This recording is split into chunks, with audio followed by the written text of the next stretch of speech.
In the modern game, the expectations placed on central midfielders have never been higher. In an era full of specialists, Declan Rice stands out as the perfect blueprint, a player who has practically rewritten what it means to be a truly complete midfielder. Not just someone who can do many things, but someone who reaches an elite level in every single part of the job. Rice's story isn't just about talent, it's about resilience, the kind that survives harsh judgment and grows stronger because of it. His career holds a bitter moment that later became the biggest turning point of all: Chelsea's academy releasing him at the age of 14. At the time, their scouting assessment focused on short-term flaws. They felt Rice wasn't physical enough to compete with players his age, and that his style didn't stand out enough to suggest he could reach the first team. It wasn't just a technical decision, it was a complete misread of his long-term potential. Being cut from the club he'd grown up with was a crushing blow. Rice cried, and who wouldn't? But that pain hardened into something powerful. This was the moment his mentality changed. He turned rejection into fuel, into an obsession to prove his worth. Years later, Chelsea's decision is seen as one of the academy's biggest misjudgments, a reminder of the huge difference between judging a kid's present and recognizing the talent he can grow into. West Ham United, fortunately, saw something else. They looked past the raw, skinny teenager and saw a player with a rare feel for the game. A sharp football brain, incredible discipline, and the mentality of someone destined to lead. At West Ham, Rice was given space to grow into a complete midfielder. He eventually became captain at a remarkably young age, guiding the club to a UEFA Europa Conference League title, the perfect ending to his rise before making his blockbuster move. The £105 million move to Arsenal wasn't just a record-breaking transfer. It was the clearest recognition of Rice's established class. At first, Mikel Arteta used him as a pure defensive midfielder, a classic number 6, to fix Arsenal's issues in central protection and give the backline real security. Rice did that job brilliantly, but his real evolution began halfway through his first season. The turning point came when Arteta made a bold tactical decision. He pushed Rice into a box-to-box number 8 role, freeing him to use his movement, his timing, and his unbelievable engine. And it wasn't simply about moving him higher up the pitch. It was about unlocking his ability to receive the ball on the half-turn. From that position, Rice could spin away instantly and carry the ball forward, turning defense into attack with a single touch. That number 8 role completely transformed his attacking output. In the 2024-25 season, his return of 9 goals and 10 assists said everything. He wasn't just circulating the ball anymore. Rice was finishing moves, creating chances, even becoming a real threat on set pieces. He shifted from being a tempo setter to becoming a genuine game changer. Then came the summer of 2025, and with it the arrival of Martin Zubimendi, one of Europe's finest deep-lying playmakers. Many expected Zubimendi's presence to push Rice back or reduce his influence.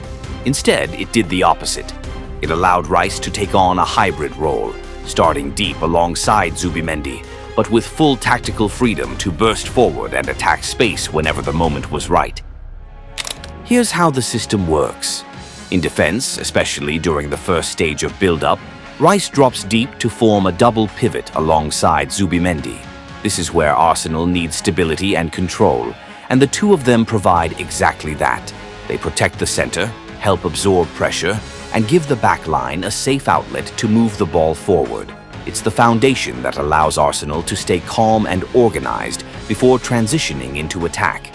But once Arsenal shift into their attacking shape, everything changes.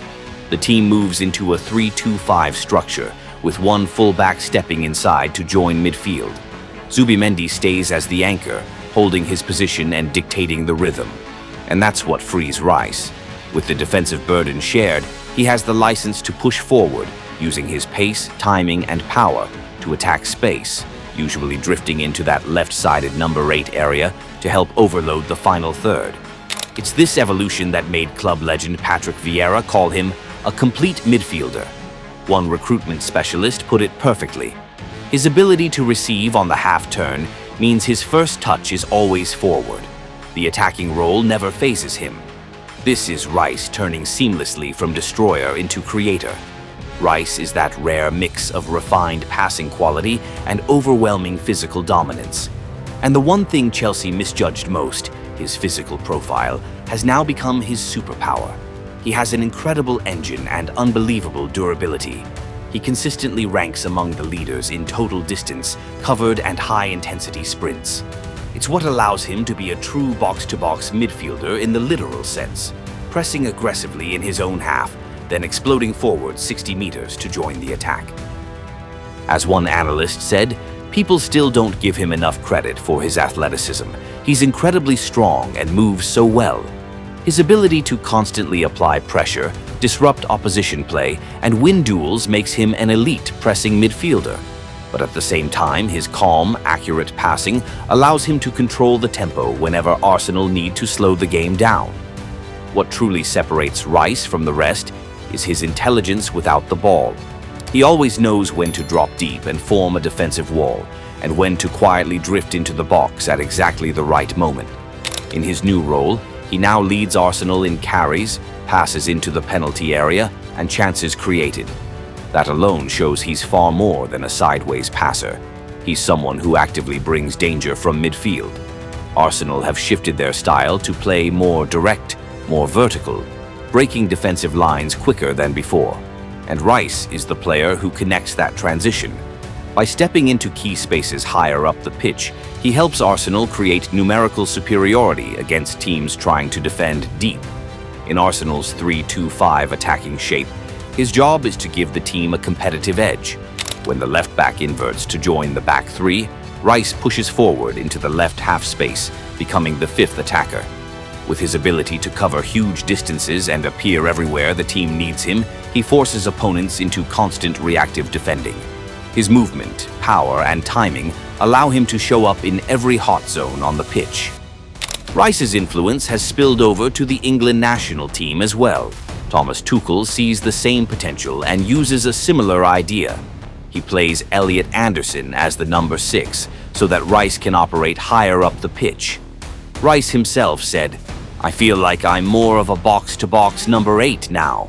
It really suits me on that left side of midfield, being able to go up and down. Being a complete all-action midfielder is what I want to become." That confidence to play higher up is a psychological breakthrough. He's moved past the old label of being just a defensive midfielder and proved he can be a real attacking force. If you compare him to the greats, Rice is blending the best of all worlds. He has the calmness and control of Sergio Busquets when he plays deep, but also the power, drive, and goal threat of Patrick Vieira and Steven Gerrard when he pushes forward. It's an incredibly rare mix of technique and athleticism. At 26, Rice is entering a new chapter in his career, and everyone agrees he still hasn't hit his ceiling. With confidence, elite physical conditioning, and a coach like Arteta who keeps pushing his limits, there's only one direction left for Declan Rice: upward. He's no longer just the man who fixes defensive problems. He's the midfielder who shapes winning football.